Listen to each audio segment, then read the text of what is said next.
بسم اللہ الرحمن الرحیم۔ سیدنا ابو ہریرہ رضی اللہ تعالی عنہ بیان کرتے ہیں کہ ایک دیہاتی آدمی رسول اکرم صلی اللہ علیہ وسلم کی خدمت میں حاضر ہوا اور فریاد کی، اے اللہ کے رسول صلی اللہ علیہ وسلم، مجھے ایسا عمل بتائیے کہ جب میں اس پر عمل کروں تو جنت میں داخل ہو جاؤں۔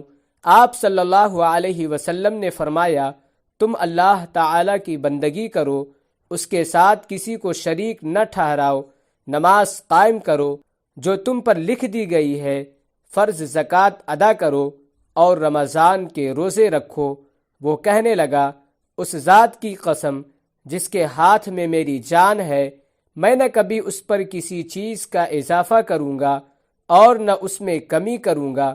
جب وہ واپس جانے لگا تو نبی کریم صلی اللہ علیہ وسلم نے فرمایا، جسے اس بات سے خوشی ہو کہ وہ ایک جنتی آدمی کا دیدار کرے تو وہ اسے دیکھ لے۔